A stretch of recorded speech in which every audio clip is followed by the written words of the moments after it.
Hello, welcome back as we continue to celebrate National Craft Month. I'm glad you joined me again today. And let's get into our project today. We're going to do a little background ink blending. So I'm going to work with my Distress Oxides today and my blending brushes and create a beautiful night sky.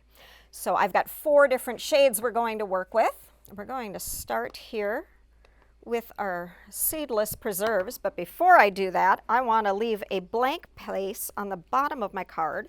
So I have cut a little strip of Masking Magic from Gina K, and I'm just going to mask off about the bottom inch of my cardstock. I'm just going to put that right across there. The great thing about this is also going to hold my cardstock in place to my scrap paper as I'm working, so that's not going to move around. So we're going to start off here, and I'm just going to swirl in. Now, one of the things I have learned with ink blending is a lighter touch is better, and because you can always go back and add layers of color, but it's really hard to take it away. It's impossible to take it away. So we start with a nice light touch, and I have to thank Jennifer McGuire for the tip of being like a helicopter. Think as you're moving in circles, but you're kind of coming in light and just going to set it down. And I'm just going to come in with this light blending of this lightest shade. This is, again, Distress Oxide Seedless Preserves. And I'm blending, and you can see I'm rotating in both directions. Getting a nice coat down there. All right. And then if you want a more depth of color, then you would add a little more pressure in your blending. So there we go. We'll add our first little bit of seedless preserves. And then I'm going to come in here with a little wilted violet for my next layer. Load up my brush there. And again, I'm just going to start over here off and swirl that in.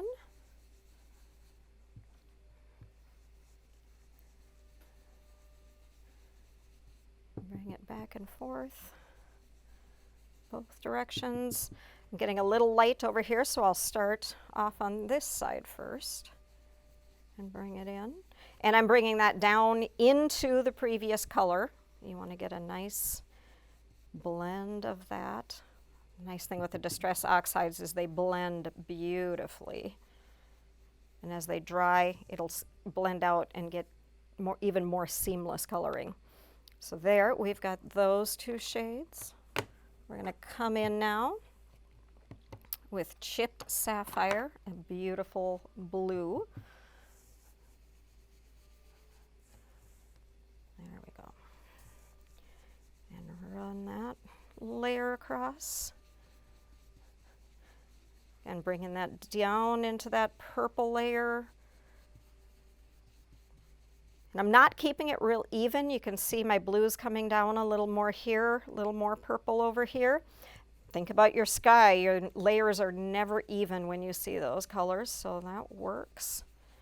And this one, actually, I'm going to take my blue all the way up to the top, even though we're going to add in one more color. Because our last color is just going to be there to add some depth and shadows. Go. Really gives your arm a workout, doesn't it, ink blending? All right, swirl that in. We got a good start there. I think if you want to go back in with my brush of purple, I did not add any new color to this. I'm just using what was still on there and blending some more of that together. Just to get that color moving a little more. All right, now my final color I'm going to add in here is Black Soot. And I like this because this is going to really make it deep and give us some nice shadow depth to this night sky. So I'm going to come in, and of course you're going to start it at the top and blend that across. And you can really kind of sense the mood of the color changing as you add this in. And I'm going to bring it down on the sides.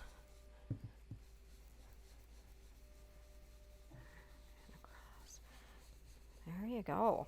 And I'm just lightly now, get my last layer across here.